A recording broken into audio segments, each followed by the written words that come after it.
nombre de la Asociación Civil Yo Soy San Miguel de Allende, les doy la bienvenida hoy jueves 24 de febrero del 2022 a nuestro foro número 18.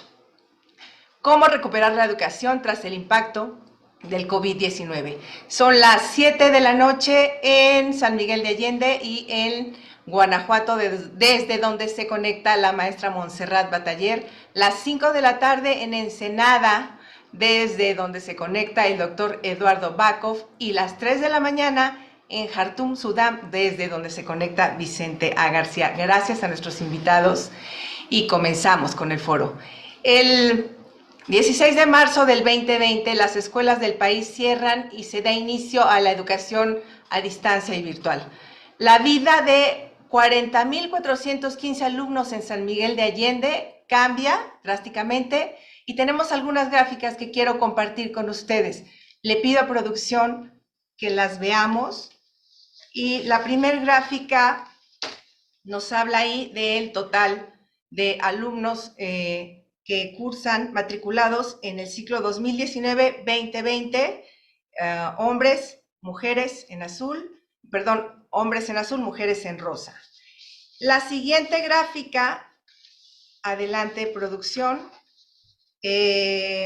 efectivamente ahí podemos notar que de primaria a secundaria hay un alto nivel de deserción escolar. Sí, lo podemos ver ahí, está las líneas de primaria, posteriormente está secundaria, y llama la atención este brinco casi a la mitad en matrícula escolar. La siguiente gráfica es el porcentaje de escolarización del ciclo 2019-2020 y confirma exactamente lo que acabamos de decir, que se va a la mitad en el comparativo de primaria al bachillerato en el panorama Guanajuato 2020. La siguiente gráfica es 2019-2020 y 2020-2021. Entonces, prácticamente están iguales el total de la matrícula en hombres, mujeres, total de docentes y las escuelas. Hace un comparativo. Perfecto. Y la gráfica número 5, esta tabla es importante porque vemos ahí a San Miguel de Allende. Total de computadoras, laptop o tablet que tienen los hogares en San Miguel de Allende es el 33.2%. Internet, ¿cuántos hogares? El 46.9%. Línea telefónica fija, 32.4%. Teléfono celular, 85.6%. Y televisión de paga, cable o satelital, 53.7%. Y vale la pena ver estos números para entender cuando mudamos a esta modalidad a distancia o a modalidad virtual, qué sucedía, ¿no? con esta conectividad, con las computadoras, con las laptops, con las tablets. Y después de esto, quisiera, evidentemente hay que resaltar que hay alumnos más vulnerables que otros. Nuestro municipio cuenta con escuelas rurales en las que el acceso a internet es limitado o incluso nulo, y la falta de clases presenciales limita el aprendizaje y enfrentamos abandono escolar. La preguntas es, ¿qué podemos hacer? ¿Por dónde empezar? Y le doy la bienvenida a nuestros invitados, a quienes agradezco profundamente que nos acompañen en este foro número 18. Y el primer invitado, les voy a platicar un poco de él, es Vicente A. García Moreno. Vicente es doctor en Economía y Educación por la Universidad de Columbia, maestro en Economía aplicada por el Colegio de la Frontera Norte y licenciado en Economía por la Universidad de las Américas en Puebla. Es socio fundador de Saber y economista senior en el equipo de educación del Banco Mundial, y en su desarrollo profesional destaca su participación como investigador visitante en la Universidad de California en San Diego, además de ser autor de más de 10 publicaciones en el campo de la economía y la educación. Recientemente colaboró con la UIS en el análisis de los sistemas de información para refugiados. Además, realizó junto con la UNICEF un reporte sobre la educación y la gestión escolar en Irak. Vicente, gracias, bienvenido. Adelante, tienes 10 minutos. Hay una presentación que nos vas a compartir. Adelante.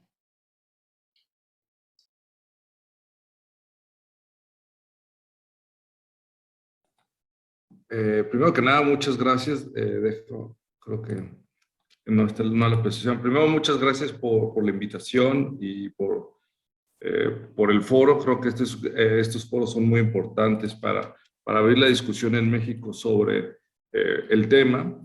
También agradezco y saludo a mis colegas Montserrat y a Eduardo. Y bueno, y a ti, Nuria, muchas gracias por la invitación. Mi presentación, a diferencia de la discusión que se puede tener sobre el tema, lo que quiere es mostrar las pérdidas salariales que van a tener estos niños a lo largo de la vida, ¿no? Este estudio lo hicimos a Alejandro, Javier y yo, y lo hicimos prácticamente en el 2020, cuando empezó todo este tema de la discusión que se estaba comenzando sobre realmente sobre cómo iban a perder los niños durante este cierre de escuela, cómo iba a afectar su aprendizaje. Y bueno, y cuánto de este aprendizaje iba a limitar sus ingresos en el largo plazo. Y bueno, y empiezo un poco con que, bueno, este no es un fenómeno que se está dando solamente en México, es un fenómeno que se ha estado, su difusión ha sido muy grande en todo el mundo. En los países más desarrollados es donde se espera que va a haber mayor pérdida salarial por el cierre de escuelas a través del aprendizaje, ¿no? El mecanismo es: se cierran las escuelas, los niños no fueron a la escuela durante el cierre de las escuelas por la pandemia, y esa interacción con la escuela hizo que no tuvieran un aprendizaje el que esperado que durante el ciclo escolar. Y eso en el largo plazo pues, se traduce en una reducción de su salario, ¿no? A nivel global se espera que se pierdan 13 billones de dólares en las economías, en los países de alto desarrollo el 16, en México podríamos pensar que estamos en la parte media y bueno, 14%. Es importante señalar que los países menos desarrollados son los que van a tener menores pérdidas salariales por la pandemia. Sin embargo, son los que se van a quedar más rezagados, ¿no? Y sobre todo más rezagados en el momento de tener intervenciones para mitigar este rezago. Digo, además, cuando nos sentamos nosotros a entender el cierre de escuelas, es que no solamente era el cierre de escuelas, sino también la pérdida que se da por otras interrupciones escolares o transiciones escolares, ¿no? Se terminó el año escolar, pero tuvimos 2 meses más de vacaciones. Eso, muchas veces, eso se traduce también en una pérdida salarial, en una pérdida, perdón, de aprendizaje, que cuando uno lo acumula, pues ya es una cuestión significativa, ¿no? Hay mucha investigación en países desarrollados y en países emergentes que cada vez señalan que los niños los niños de altos ingresos, cuando salen al verano, toman tutorías y eso hace que aumente la brecha entre los alumnos más pobres y los alumnos más ricos, ¿no? Bueno, aquí nomás queríamos dar la cronología de la pandemia. Es bien importante señalar que, bueno, cuando hicimos este estudio, solamente lo hicimos para prácticamente el cierre de escuelas y la apertura de las escuelas en verano, era en agosto de 2020. Sin embargo, bueno, siguen prevaleciendo los resultados de este estudio. Y bueno, calculamos más o menos la pérdida de 60 días de clase, más el verano. Y bueno, prácticamente estamos hablando que son 24 puntos de una prueba estandarizada como Enlace o Planea, y una tasa de graduación menor de 2.5 en secundaria. Y bueno, también eso afecta la graduación en las transiciones a lo largo del ciclo de la vida educativa, ¿no? Pero una cosa que nos hicimos, y creo que tú apuntalaste muy bien, pues que las familias mexicanas estaban preparadas, qué hacían antes de la pandemia, porque ya había un rezago muy importante antes de la pandemia en los diferentes niveles de distribución del ingreso o también a nivel regional, ¿no? O sea, México tiene muchos Méxicos, tanto a nivel de ingreso como también a nivel regional. Los sistemas educativos ofrecen diferente provisión de educación pública.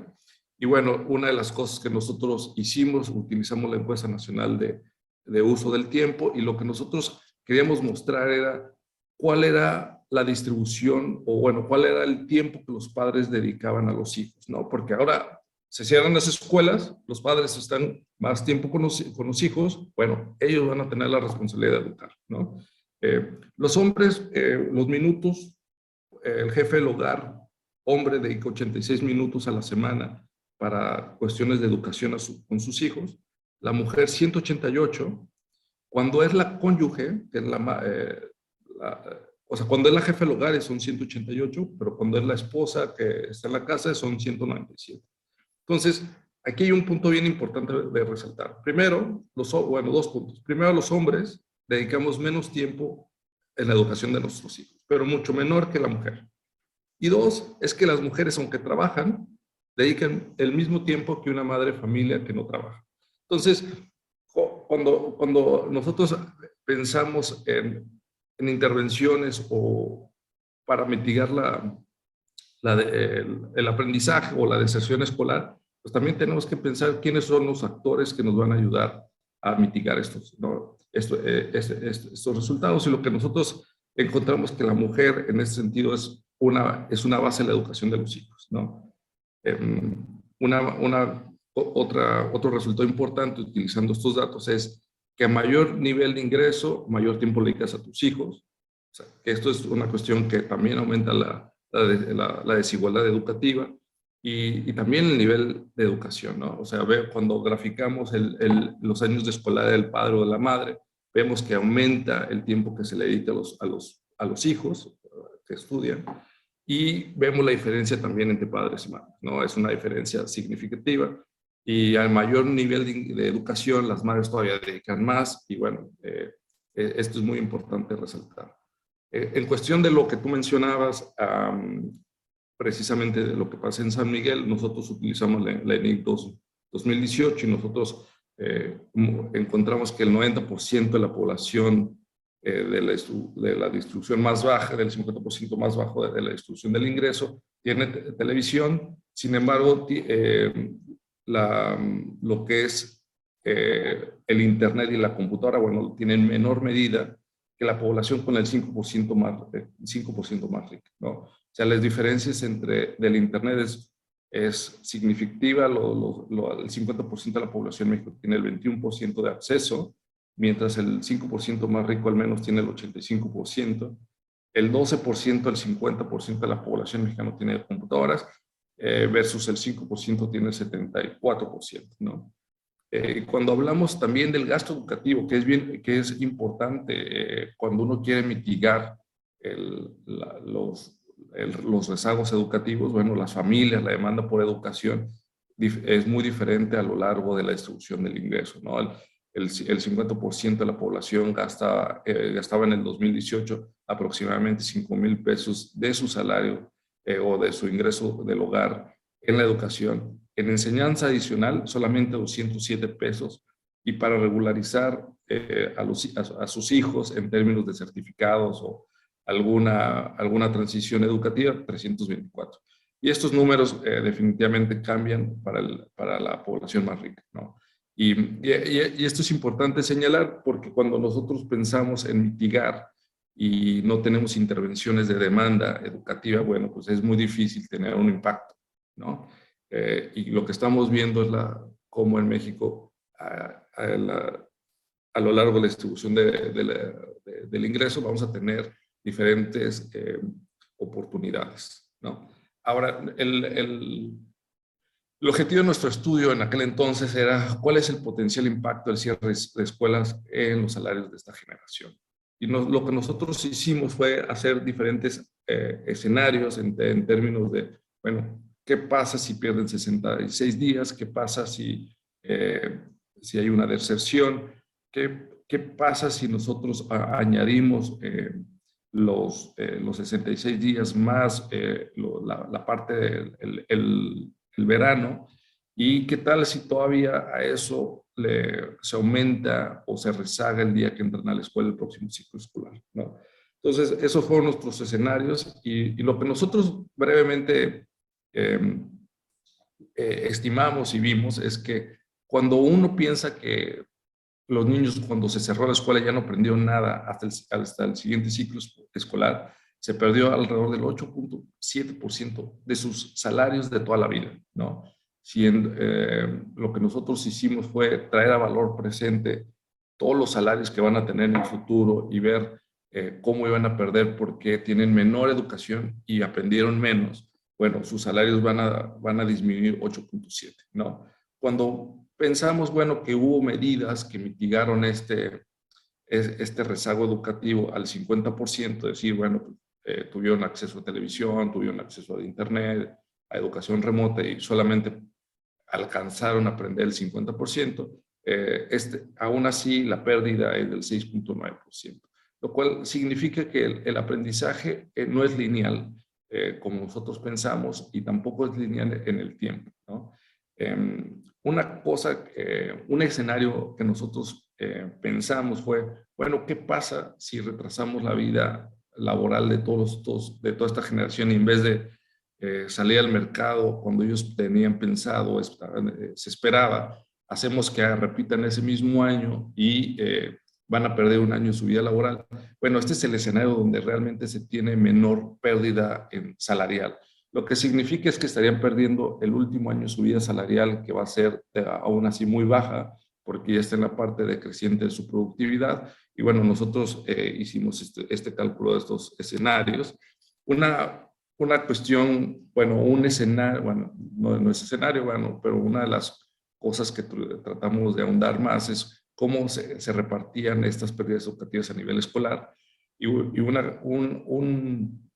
un resultado muy interesante es que el retorno a la educación, como lo vemos, no solamente va a implicar, bueno, cuánto llegué a perder porque no fui a la escuela, es también dónde voy a trabajar en el futuro, ¿no? Entonces, los estados donde los trabajos son los más precarios, los salarios son los más bajos, bueno, ahí es donde vamos a tener mayores pérdidas educativas o mayor rezago educativo. Aquellos estados donde la educación tiene un valor fundamental en el mercado de trabajo, bueno, van a tener, van a tener mayor pérdida sobre su salario laboral. En pocas palabras, o sea, los estados que retribuyen menos a la educación de alguna manera, no se van a arriesgar. Disculpen me confundí un poquito. Y los estados que más invierten en educación y más tienen una retribución en el mercado laboral son los que van a tener mayor pérdida educativa, ¿no? Entonces, pero también lo que queremos mostrar con esta gráfica es de que en México hay muchos Méxicos y en términos de cómo se va a distribuir esta pérdida educativa, ¿no? Y también cómo las diferencias en los mercados laborales, que también tienen mucho que ver con la apreciación de la inversión en educación en los estados, se va a dar esto, ¿no? O sea, por ejemplo, los que tienen bajo retorno y baja escolaridad, como Veracruz, Michoacán, Puebla, son los que van a tener, pues, de alguna manera, bajo retorno y baja escolaridad. Los estados como la Ciudad de México, Coahuila, bueno, Sonora, Aguascalientes, pues son los que tienen alto retorno, alta escolaridad, y bueno, vemos esta discrepancia entre los estados, ¿no? En términos de pérdida salarial, por volumen y por lo que estamos hablando, los que tienen más pérdidas son la Ciudad de México, el Estado de México y Nuevo León. Sin embargo, bueno, cuando ya vamos a la parte, cuando ya lo trasladamos hacia cuánto equivale del PIB como sociedad, pues puede llegar desde el 0.54 del PIB hasta el 4.26%, que es bastante, ¿no? Y el gasto en educación probablemente también va a tener una disminución del 3.26% por otras cosas, por los choques externos o por el choque de la pandemia en el gobierno. Y bueno, como conclusión, pues me gustaría resaltar que las familias serán un actor importante para mitigar el impacto de la pandemia. Y bueno, el gobierno definitivamente debe promover políticas que permitan ampliar el acceso a servicios educativos de calidad, ¿no? Y bueno, esta es en general mi presentación. Espero que no me haya pasado de tiempo y pues agradezco mucho. Espero las preguntas y respuestas. Gracias.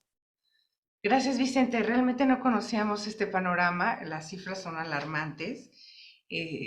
Vaya, recuerdo de la investigación que ustedes realizaron un párrafo que decía más inversión en educación y mejor distribución de estos recursos serán claves para mitigar la presente situación. ¿No? Llama mucho la atención, no sabemos si realmente las políticas públicas están trabajando en este sentido, es una gran pregunta y gracias. Por ahora no tengo alguna pregunta extra, pero agradezco y volveré contigo si recibo algo por las redes sociales. Gracias. Y le doy la bienvenida a nuestro segundo invitado. Él es el doctor Eduardo Bakov Escudero. Doctor, usted es licenciado en Psicología, maestro en Educación y doctor en Educación. Experiencia: es profesor de Psicología de la UNAM, investigador, director del Instituto de Investigación y Desarrollo Educativo y director científico de la Revista Electrónica de Investigación Educativa, director de pruebas y medición del INE y consejero, fue director de pruebas y medición del INE y consejero presidente de su Junta de Gobierno. Y actual presidente de Métrica Educativa Asociación Civil. Bienvenido, doctor Eduardo. Le escuchamos, por favor. ¿Hay algunas ideas, consejos que nos pueda dar usted con la experiencia que tiene en este sentido para mitigar este rezago educativo? Adelante, doctor. Sí, claro. Gracias por la invitación a este foro ciudadano de San Miguel de Allende, Guanajuato. Igualmente saludo a mis compañeros, a Montserrat, a Vicente. Yo empezaría diciendo que la responsabilidad del Estado, la gran responsabilidad del Estado en materia de educación es proporcionarle a todos los jóvenes y a todos los niños una educación en la cual puedan ellos tener derecho al ingreso, es decir, estar dentro de la escuela. Segundo, permanecer en la escuela, es decir, que haya retención. Y tercero, que aprendan. Si esos tres, premisas se cumplen, el Estado está cumpliendo, gran parte de su responsabilidad con la educación. En materia de pandemia, yo nada más quisiera abundar en que antes de que llegara el COVID-19, nuestro país ya sufría de muchos rezagos educativos. Es decir, teníamos muchos estudiantes fuera, había un abandono importante, sobre todo en educación media superior, aunque lo habíamos logrado en la educación primaria, una cobertura prácticamente universal. Pero, sin embargo, donde más cojeábamos era respecto a los aprendizajes. Los estudiantes estaban mal preparados por muchas razones que no voy a platicar en este momento. Pero sí decirles que nosotros estábamos en un lugar más o menos 54, 55 del ranking mundial de países. Sobre todo si lo medimos con los resultados de las pruebas internacionales, básicamente porque es la única manera de compararse, pero las mismas evaluaciones nacionales nos marcaban que los estudiantes salían o egresaban de la primaria y la secundaria con mucho menos aprendizaje de lo que lo marcan los libros, los planes de estudio, los programas y los libros de texto. Y, digamos, el punto más drástico era que alrededor del 55-60% de los estudiantes de tercer año de secundaria no tenían las herramientas matemáticas que decían los planes nacionales. Entonces, eso pues es muy alarmante, porque si ese es el promedio, nosotros nos podemos ver, y ya lo mencionó Vicente, en las clases más desfavorecidas, que ahí no era el 50%, era el 85-90% de los estudiantes no tenían las competencias básicas que se suponía deben adquirir ahí, ¿no? Entonces ya traíamos un rezago educativo, traíamos un problema fundamental en la administración escolar y problemas de cobertura, como lo dije. Llega la pandemia y la pandemia nos agarra con los dedos en la puerta, porque nos agarra poco preparados. Los profesores no tenían el arsenal pedagógico para enfrentar la educación a distancia. El gobierno hace una intentona de mitigar los problemas con sus programas Aprende en Casa, pero son muy mal diseñados porque prácticamente eran una copia de los programas presenciales en línea, y pues es así, no funcionan. Los padres de familia o los hogares no estaban preparados en cuanto a recursos tecnológicos. 50% de los hogares no tenían, digamos, los recursos suficientes como para que los estudiantes aprendieran. Un dato que les doy que es muy bueno, que lo saca INEGI, es el 75% de los niños de primaria, fíjense este dato, 75% aprendieron a través de su celular. Entonces, imagínense el aparatito de los que tenían posibilidades porque tenían forma de acceder a Internet. Entonces, la pandemia vino y nos puso una revolquiza tremenda que no hemos querido visualizar. El gobierno se ha resistido a evaluar, a conocer, a diagnosticar de una manera, pues digamos, objetiva para poder saber qué hacer. La evaluación en ese sentido, pues lo único que es una herramienta, como cuando uno va a un laboratorio de análisis clínicos, pues le dicen cómo está y el doctor te dice qué hacer con eso. Pero si no vas al laboratorio, pues te atiendes como a ojo de buen cubero, como uno dice vulgarmente, ¿verdad? Después de la pandemia, hay todo un desorden, porque hay un regreso completamente desarticulado, sería la palabra, en donde el presidente dice que va a haber clases se quiera o no se quiera, llueve o truene, así lo dijo, pero también dijo que los profesores y los estudiantes podrían ir a las escuelas voluntariamente, lo cual desfavoreció ya lo complicado que teníamos, porque entonces hubo la mitad de estudiantes que iban presencialmente, a veces sí y a veces no, y la otra mitad que no iban. Y el profesor entonces tenía que atender lo presencial y lo a distancia. Y el profesor no se puede partir en dos y por lo tanto básicamente atendía lo presencial. Entonces, y lo presencial con los pocos estudiantes que llegaban en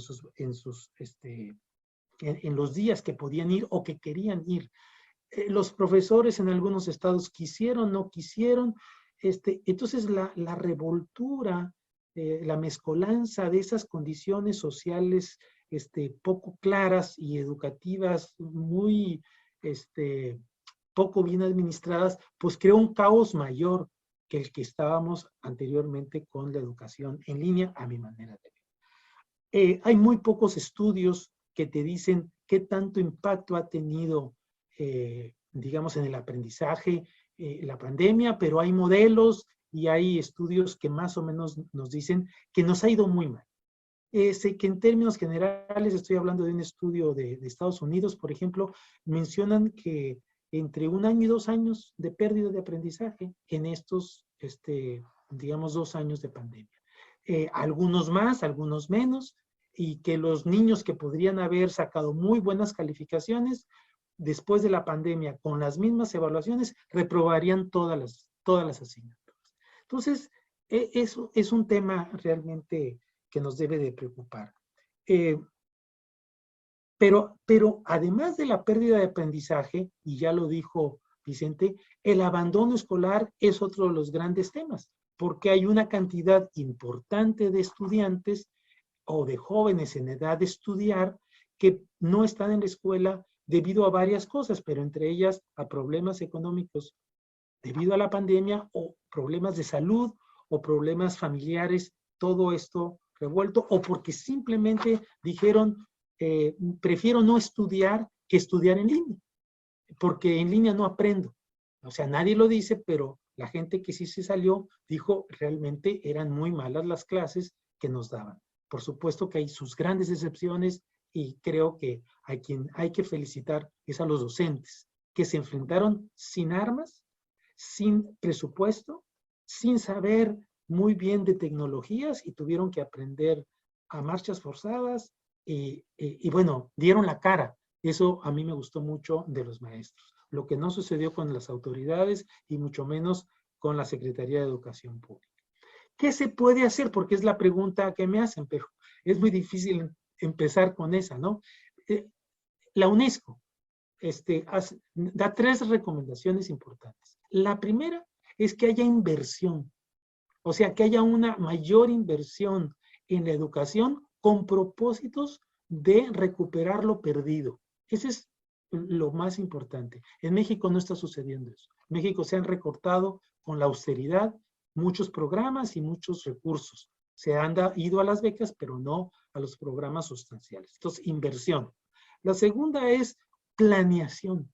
Se tiene que planear cómo se va a regresar a clases. Imagínense ustedes que el profesor de tercer año de primaria se va a encontrar que los niños que pasaron a ese grado no saben leer, no saben escribir y no saben las operaciones básicas. El profesor no está acostumbrado a tener, digamos, esos rezagos educativos y mucho menos a tener una heterogeneidad de aprendizajes o de niveles, digamos, educativos de sus estudiantes, porque habrá algunos que sí aprendieron, porque ya lo dijo igualmente Vicente, porque eran de condiciones socioeconómicas buenas, y a estudiantes que no aprendieron nada porque no tenían internet y simplemente no pudieron seguir nada. Entonces ellos van a entrar al mismo grado y el profesor va a enfrentarse a una situación dificilísima. O sea, que no se ha pensado en realidad. Y la tercera recomendación que hace UNESCO y que me gusta mucho es ayudarle al profesor.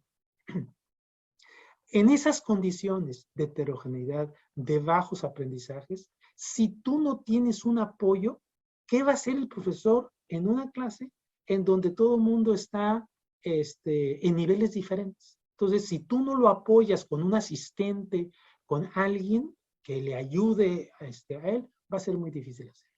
Y en México, salvo digamos, en algunos lugares, pues la recuperación de la infraestructura y del equipamiento escolar. En México se abandonaron las escuelas, se vandalizaron y se les robaron en muchas cosas, ¿verdad? En mi estado de Baja California, que es de los estados más, bueno, de un buen estado, digamos, del nivel socioeconómico, pues pasó una situación en algunos lugares muy vergonzosa.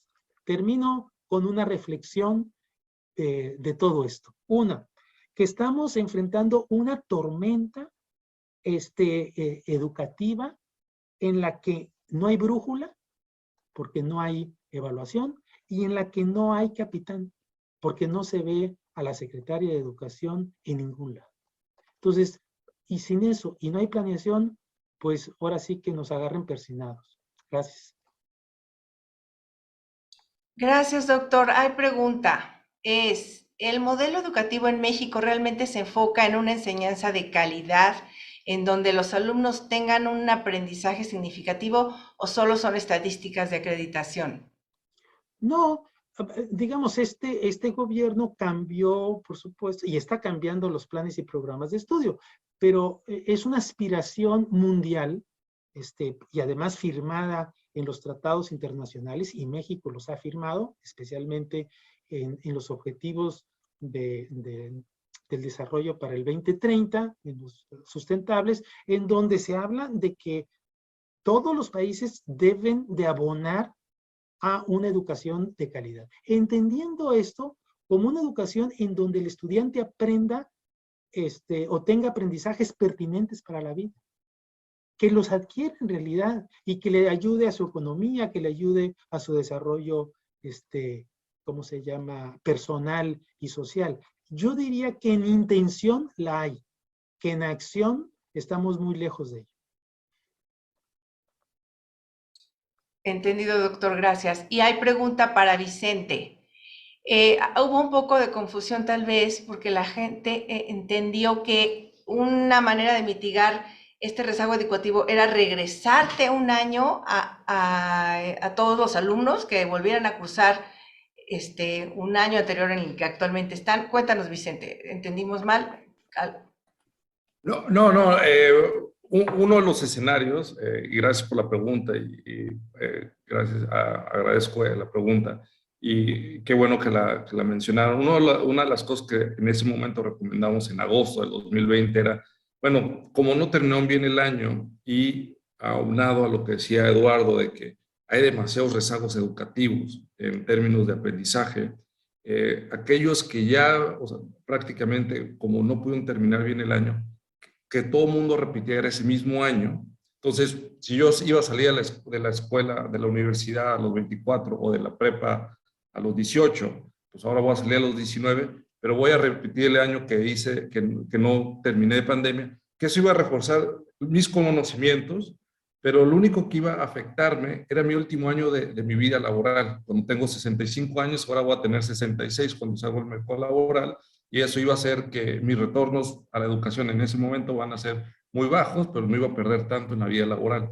Nosotros, nuestro estudio está en línea, y bueno, me faltan decir varias cosas muy importantes que muchas de ellas ya las mencionó Eduardo, pero me gustaría que cualquier cosa, pues el estudio está en línea y con gusto lo pueden checar. Y bueno, prácticamente lo que hicimos fue mostrar cómo esto a través de la vida va a cambiar tu salario, ¿no? Y hay gráficas muy bonitas para explicar esto. Y bueno, en 10 minutos era medio difícil, pero agradezco mucho la pregunta y espero que la haya contestado. Sí, gracias. De hecho, vamos a compartir en redes sociales el estudio. Efectivamente está en línea para que aquellos interesados puedan verlo. Tienes razón, hay gráficas y números interesantísimos. Gracias, Vicente. Y quiero darle la bienvenida a nuestra tercera invitada. Ella es la maestra Montserrat Bataller. Maestra, bienvenida. Ella es la segunda ocasión que nos acompaña y va a compartir desde su mirada como funcionaria de primer nivel de nuestras autoridades educativas en el Estado, pues su visión. Adelante, maestra, bienvenida, gracias por acompañarnos. El micrófono siempre se pierde. Muchas gracias, te agradezco mucho, Nuria. La verdad es todo un privilegio el compartir escenario con el doctor Bakov y con Vicente García. Es todo, de verdad, todo un privilegio porque aprende uno muchísimo de ellos y de eso se trata. Yo solamente iniciaría con una frase que es: no podemos enfrentar un problema inédito utilizando las mismas herramientas que utilizábamos para los problemas que ya teníamos antes. Tenemos que enfrentarlos pues de otra manera. Y bueno, hablabas bien de la problemática que tenemos. Voy a compartir también yo mi pantalla para mostrar un poco cómo está la situación dentro de lo que es a ver si aquí, ¿ya se ve? Creo que sí, ¿verdad? Sí. ¿Cómo está? La Delegación Regional 1 y concretamente en San Miguel de Allende. La delegación tiene 5 municipios y algunos de ellos, San Miguel es uno de los que tiene mayor desarrollo, algunos de ellos son tan pequeñitos como Ocampo o San Felipe, que tiene pues unas dimensiones enormes en cuanto a dispersión de localidades y demás, y solamente concentrándonos sobre San Miguel de Allende y tratando de responder a esta pregunta: ¿cómo vamos a recuperar la educación después del impacto de este COVID-19 que nos tomó a todos por sorpresa? Bien, ¿cuáles fueron nuestras principales pérdidas? No quiero decir las únicas, las principales pérdidas que tuvimos en el sector educativo fueron alumnos y fueron aprendizajes. O sea, en esto se concentra sobre todo las pérdidas. Y yo aquí retomaría: si no hay alumnos, pues obviamente mucho menos habrá aprendizajes.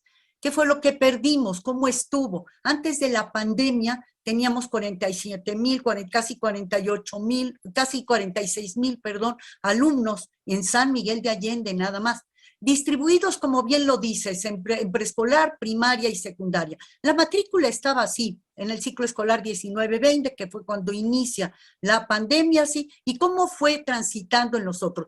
Si te fijas, no se visualiza tan terrible la pérdida, pero cuando lo ves en números globales, entonces sí te das cuenta que de cuando inició la pandemia al momento actual, tenemos casi 2,000 alumnos menos en San Miguel de Allende solamente, y exclusivamente considerando preescolar, primaria y secundaria. Estos 2,000 pequeños, jóvenes, adolescentes que ya no están acudiendo a la escuela, y algunos de los que sí están acudiendo, tenemos una comunicación con ellos intermitente, muy deficiente, justamente por los problemas de tecnología.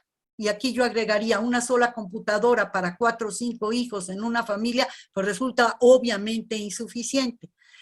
Cuando hablamos de un teléfono celular, que efectivamente fue la principal herramienta, y dentro de esto algunas de las redes que se utilizan para comunicación constante entre los jóvenes, fue lo que nos ayudó. También pues resulta muy complicado leer en una pantalla de celular, debe ser terrible. Sin embargo, y aquí coincido plenamente con el doctor Bakov, los verdaderos héroes en todo esto fueron nuestros maestros, que con lo que hubo, con lo que tuvieron y con lo que encontraron, sacaron adelante y han sacado adelante la situación educativa, con todo lo que esto pudiera implicar en cuanto a la calidad o no de las intervenciones. La verdad es que hicieron grandes esfuerzos, hubo videos, visitas, hubo muchas cosas.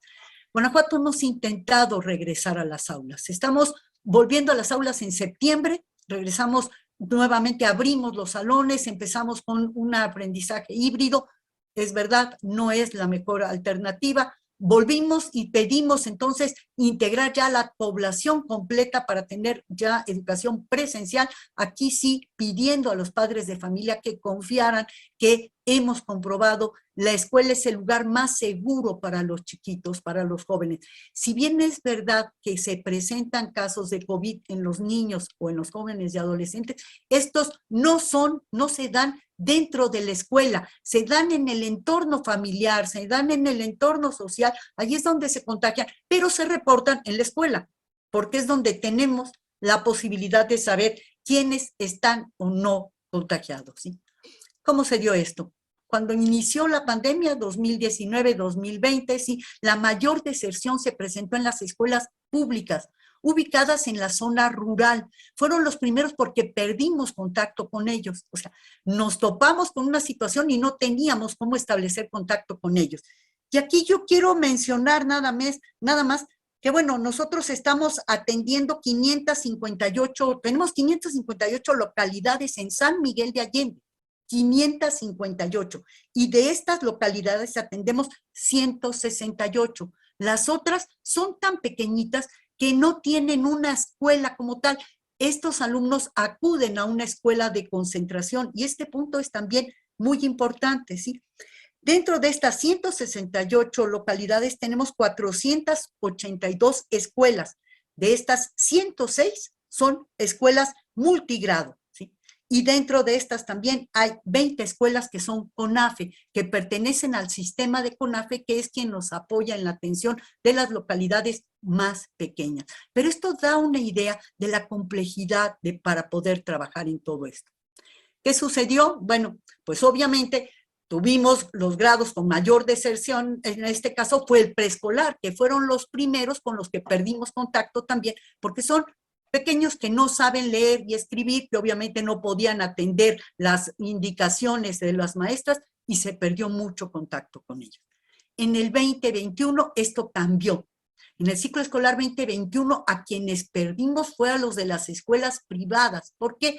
Porque primero pensaron que sí íbamos a regresar. Cuando vieron que no, los padres de familia cuestionaron la pertinencia o no de mantener el pago de una escuela privada para poder esto. San Miguel tiene un fenómeno muy especial que es el famoso homeschool.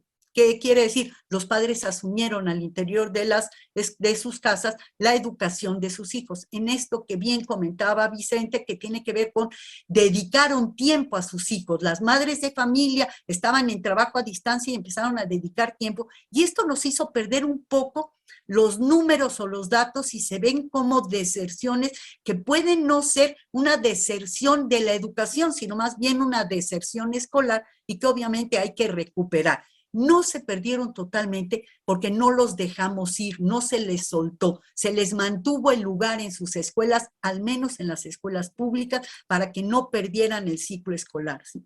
Y bueno, obviamente perdimos a los alumnos de las zonas urbanas, ¿sí? Ahí fue donde estaba.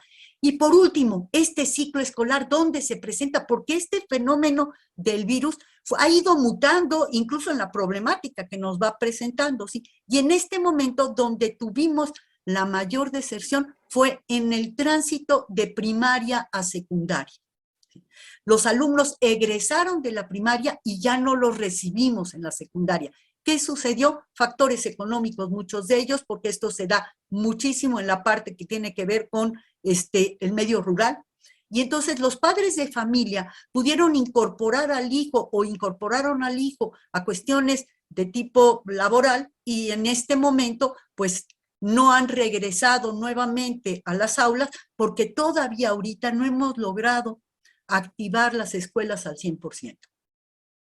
La idea, la intención en este momento es tratar de regresar a las aulas ya de tiempo completo con la totalidad de los alumnos, cuidando todos los detalles de ventilación, de cubrebocas, de todo lo necesario para poder garantizar la salud.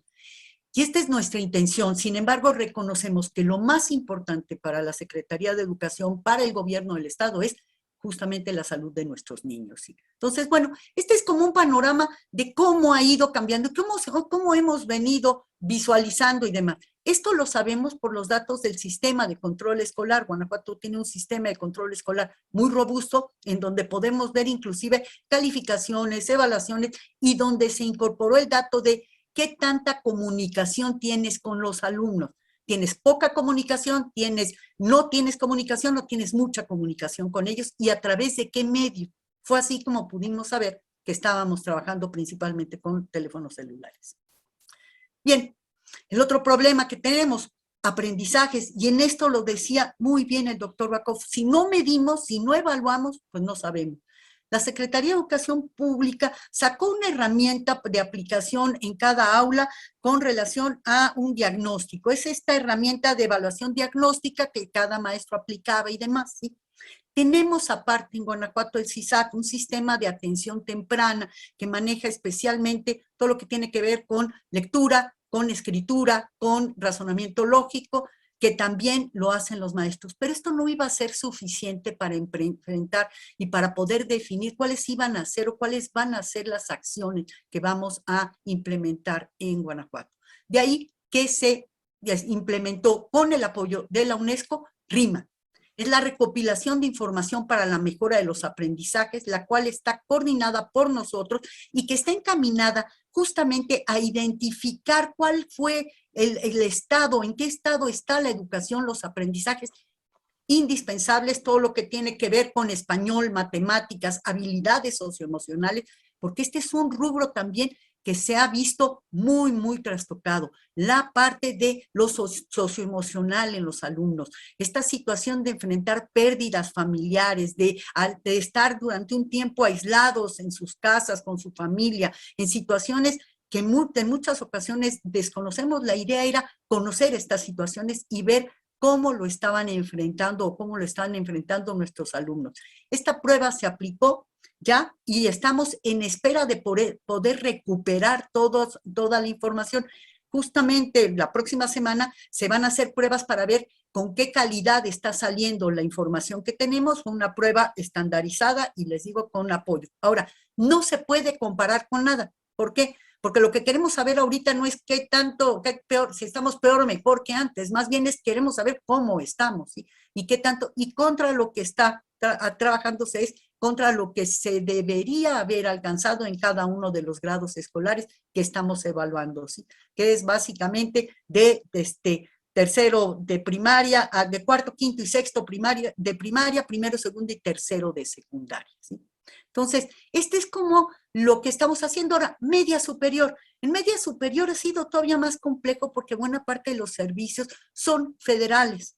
O sea, quien maneja esta educación en su enorme mayoría es la federación, ¿sí? Y obviamente ellos tienen tiempos de regreso a las aulas diferentes, han manejado las situaciones de forma diferente. Sin embargo, también estamos en espera de poder conocer con Planea Media Superior 2022 qué es lo que en un momento dado tenemos para poder trabajar y avanzar el Estado de Guanajuato en sus estrategias y en lo que estamos ya estableciendo y planeando con todo lo que estamos trabajando, sí estamos considerando a media superior. O sea, nosotros sí tenemos la intención de incorporar media superior como parte de la educación obligatoria para poder trabajar también en líneas especiales con ellos, ¿sí? Esto es así como el panorama general que tenemos. Obviamente sería muy extenso el poder puntualizar cada una de las cosas, aunque afortunadamente, como digo, Guanajuato tiene un sistema de información robusto, lo que nos permite obtener información y explotarla. Y esto fue lo que nos fue dando un poco de guía y orientación, aunque obviamente no era posible recuperarla toda con la calidad porque estábamos fuera de las escuelas. Muy bien. ¿Qué tenemos entonces que hacer? ¿Qué es lo que más nos interesa? Primero, recuperación de alumnos. Y en esto estamos trabajando desde que arrancamos y desde todo el tiempo. No permitir que se fueran, aunque tuviéramos contacto esporádico con ellos, muy esporádico, sí, no importa, que no abandonaran su educación, que no abandonaran su escuela, sí. Esta parte ha sido muy, muy desgastante, sobre todo para los maestros, porque inclusive acudían a las casas de los alumnos, iban a buscarlos, se encontraban con que ya estaban incorporados a la fuerza laboral, con que algunos estaban acompañando a los padres al trabajo, o sea, había múltiples situaciones, sin embargo, se ha mantenido así. Y esta parte seguiremos trabajándola y estamos buscando estrategias para aquellos que no hemos podido recuperar, recuperarlos. Y la otra que tiene que ver con la recuperación de los aprendizajes. O sea, ¿cómo vamos a hacer para poder recuperar aprendizajes en los alumnos? ¿Cómo vamos a tratar de obtener esto? Y esto obviamente con el soporte o como línea transversal del apoyo socioemocional. ¿Por qué? Porque para todos ha sido difícil y para el mismo alumno regresar a las aulas cuando siente que perdió mucho, que ya no entiende lo que antes entendía, que ya no sabe dividir, que ya no le entiende, no sé, a las ecuaciones, sí, resulta complejo. Entonces hay que dar un apoyo socioemocional para que el alumno se sienta motivado a volver a las aulas. Y esto es parte de lo que estamos trabajando en este momento. En conclusión, ¿cómo vamos a hacer esto? Sí, estamos trabajando, ya hay un plan de acción diseñándose, estamos en espera de obtener la información de Planea, de RIMA para muchas de estas cosas, pero es básicamente con estos principios, motivando maestros, motivando a los padres, motivando a los alumnos, motivando, tratando de que no se pierda esta motivación de seguir estudiando, flexibilizando horarios, normas, inscripciones, materiales, contenidos, lo que sea necesario flexibilizar, y obviamente para poder flexibilizar tenemos que priorizar. Si no priorizamos qué es lo que realmente es relevante en este momento y qué necesitamos recuperar, no vamos a poder abarcar todo, ¿sí?, nuevamente como si no hubiera pasado nada. ¿Y esto cómo se logra? La única forma de lograrlo es como estamos haciendo. Uno, levantamos la cabeza y vemos alrededor. Estamos viendo, por ejemplo, experiencias en Perú. Tenemos y estamos analizando lo que nos comenta y lo que nos dice la UNESCO. Estamos viendo qué recomiendan todos los especialistas y de ahí que yo nuevamente, aunque sea un reiterativo, agradezco la oportunidad de escuchar tanto al doctor Bakov como al doctor García, que nos orientan y nos dicen qué tenemos, hacia dónde tenemos que ver. Estamos viendo experiencias en otros estados. Nuevo León tiene también experiencias interesantes. ¿Por qué? Porque la única forma en que vamos a salir es juntos. Padres de familia, maestros, sociedad organizada, las autoridades, los empresarios, todos. De este enorme problema, de esta situación, no salimos más que juntos. Esa es como la conclusión que yo tendría a este respecto. Y esta es justamente la línea de trabajo que traemos en Secretaría de Educación de Guanajuato y obviamente bajo el liderazgo de nuestro secretario de Educación, Jorge Enrique Hernández Mesa. ¿Sí? Así estamos trabajando y bueno, no me queda más que decir. Muchas gracias. Gracias, maestra. Ya llegaron las preguntas. Hay preguntas. ¿Cuándo estarán listos estos resultados de RIMA y si serán públicos?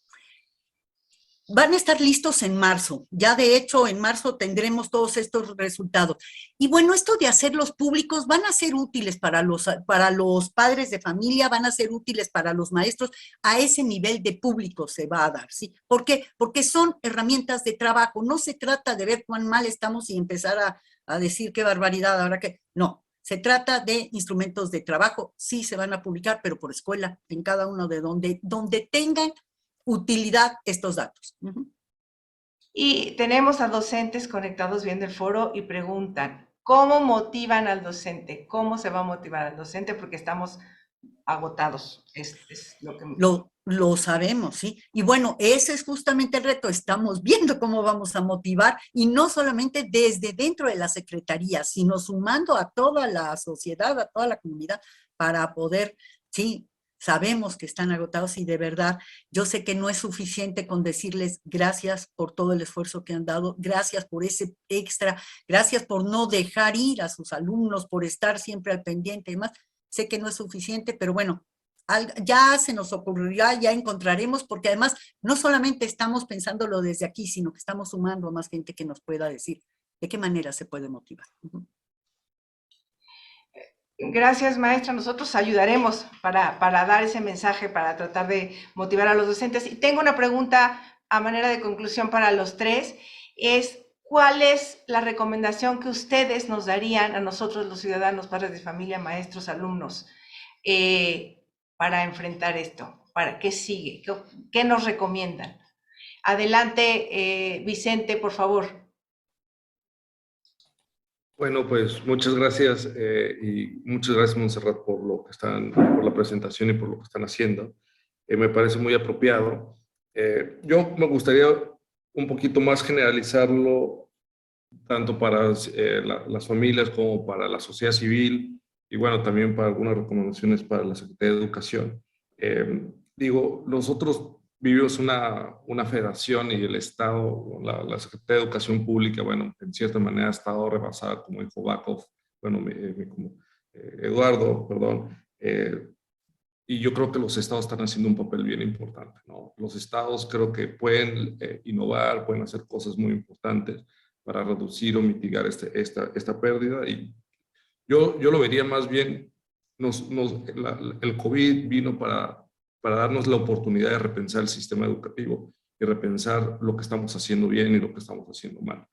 Yo he visto que lo que nos hace falta en México es una estrategia a largo plazo, ¿no? Nosotros estamos pensando en el corto plazo, si abrimos las escuelas, si no abrimos las escuelas. Los muchachos, tienen la oportunidad de que su cerebro todavía es muy flexible, todavía están en una edad de que pueden aprender. Si tenemos una estrategia con ellos de varios años y poder llevarlos a un nivel mejor, yo creo que eso es algo que nosotros tenemos que apoyar y hacer como sociedad, como ONGs. Digo, yo porque trabajo en una ONG que se llama Saber, nosotros tratamos de fomentar esto.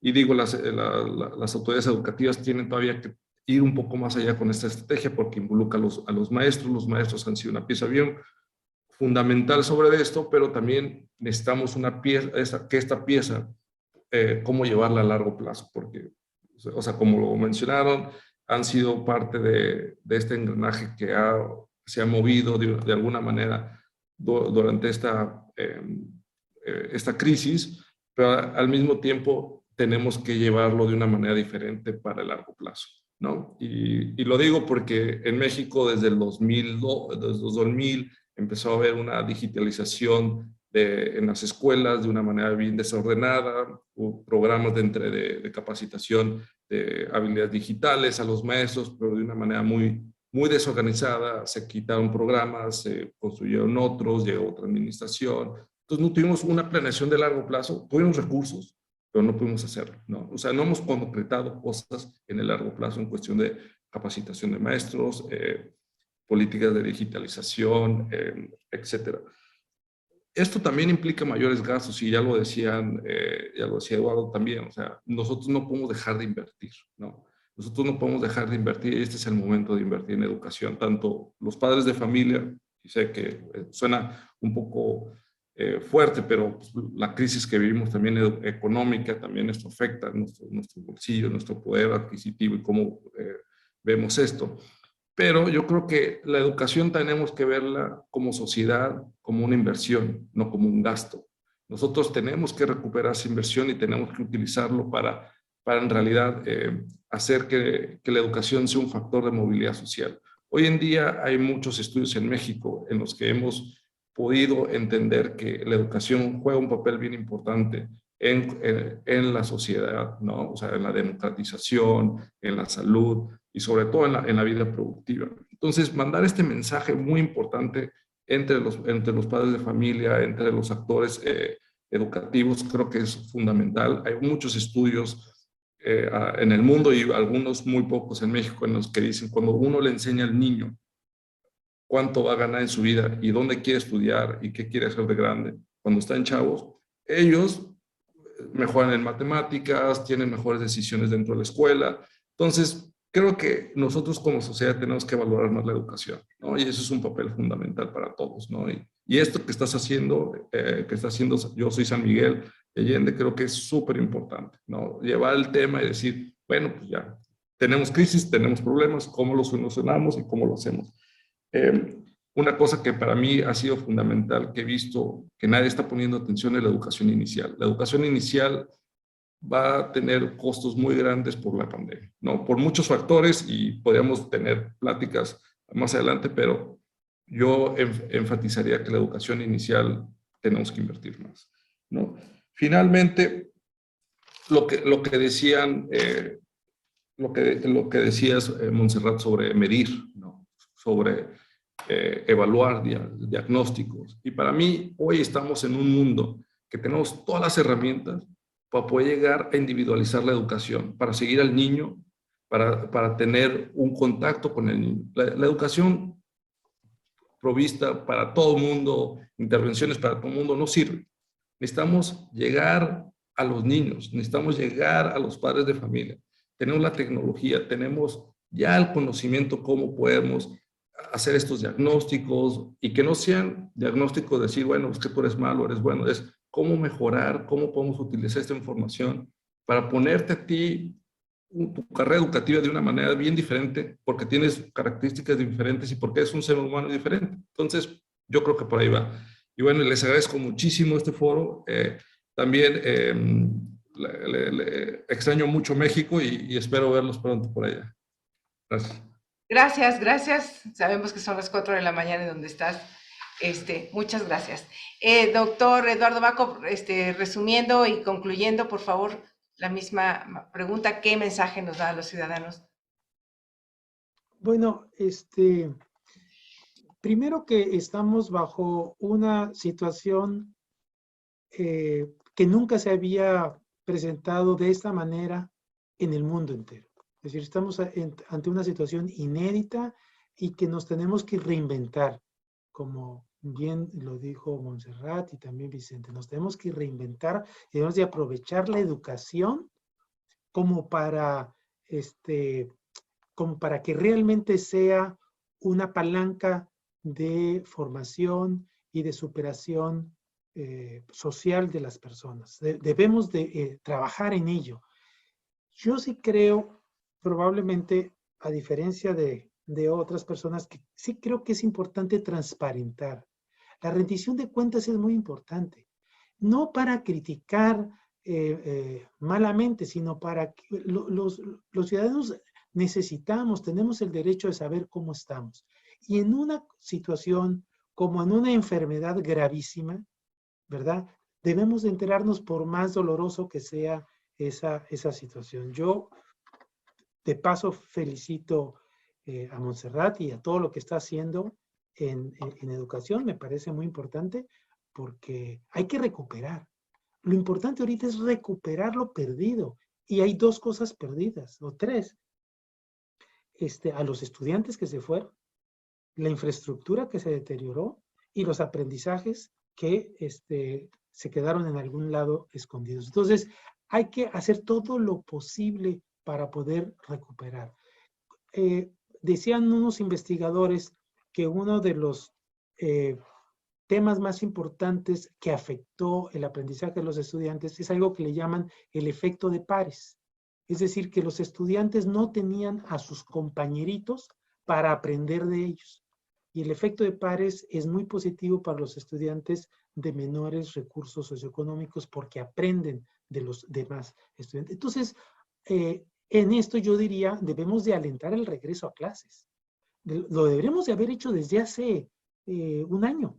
Esa es la mera verdad. España prácticamente no cerró y México es uno de los países que más tiempo ha cerrado y se ha visto claramente que entre más tiempo se cerró la escuela, mayor es la pérdida de aprendizajes. Entonces, bueno, ya no se puede recuperar el pasado, pero podemos atender y enfrentar el presente. Entonces yo diría, hay que incentivar mucho a los estudiantes que regresen a clases, incentivarlos para que aprendan, incentivarlos para que puedan superar sus problemas. Van a tener problemas de frustración, de enojo, de ansiedad, porque se van a encontrar en un mundo distinto. Los niños, imagínense, de preescolar que entren a segundo año de primaria y que no han pasado, o a tercero, o que no han pasado por los otros años, pues es un enfrentamiento muy fuerte. Entonces, los padres, la sociedad debe de apoyar a que todos podamos trabajar en ello. Y cierro rápidamente con un dato que me interesa mucho decirles. Estamos muy preocupados en México por muchas cosas, pero muy poco por la educación. Si algo aprendimos en el tema de la pandemia es que la educación puede estar cerrada, puede estar en cualquier lugar, puede estar en el sótano y nadie dice nada. Es invisible la educación a los ojos del ciudadano. No así la salud, no así la criminalidad, pero la educación sí. La educación se cierra, no pasa nada, nadie aprende nada, no se invierte en la educación y nadie dice nada porque es invisible a los ojos. Y creo que ahí es donde invertir. Cierro. Los japoneses en su nuevo plan de estudios, fíjense, en su nuevo plan de estudios, su meta es que los estudiantes lean 50 libros al año cuando terminen la preparatoria. Medibles. Y empiezan con los niños chiquitos enseñándoles a leer una página diariamente, hasta llegar a un libro pequeño, por supuesto, y luego finalmente a 50 libros al año. Nosotros tenemos un promedio de 2.5 o 3 libros al año en promedio. Entonces vean la diferencia que hay entre tener muy claro qué quieres y entre no saber exactamente por dónde andas. Con eso termino. Gracias. Gracias, doctor. Adelante, maestra Montserrat, concluyendo. Muchas gracias, Nuria. Mira, yo me concentraría en algo que nuevamente recupero de mis antecesores, que tiene que ver con el hecho de que tenemos que reinventarnos, que tenemos que encontrar la forma.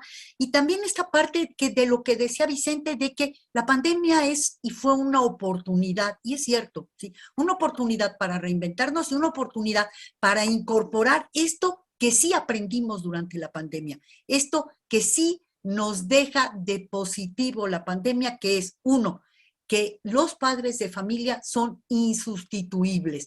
Ellos necesitan estar involucrados en la educación de sus hijos. Esto no sabes cómo nos dio tranquilidad, cómo nos apoyó. Los maestros no se sintieron solos. Había padres de familia del otro lado y esto era muy importante, que los padres de familia, no por el hecho de que regresemos a las aulas, nos abandonen, ¿sí? Que se mantengan en comunicación con sus maestros, que se mantengan al pendiente de sus hijos, que por favor nos sigan ayudando como lo hicieron hasta este momento. Y los maestros, esta versatilidad, este flexibilizar, este recuperar la creatividad, arriesgarse con nuevas situaciones para poder reinventar la educación, como bien dicen. Yo creo que esta parte va a ser muy importante y ese sería como el mensaje. Y por último, a la sociedad. La educación la hacemos todos, no solamente la escuela. La escuela, lo que es, maneja aprendizajes y demás, pero como educación somos todos, ¿sí? Entonces, bueno, aquí la petición es también, no nos dejen solos, ¿sí? Los necesitamos, ¿sí? Muchas gracias. Agradezco profundamente a todos y a cada uno de nuestros invitados, a usted que se conectó. Yo soy San Miguel de Allende, hoy cumple exactamente 4 años de existir y ha sido un honor poder conmemorar esto con un foro como este, que es el tema de la educación. Ustedes quien nos indica qué próximos temas podemos ir abordando, estamos atentos, estamos agradecidos. Gracias a todos ustedes y nos vemos en el próximo foro. Hasta luego. Gracias. Muchas gracias. Gracias.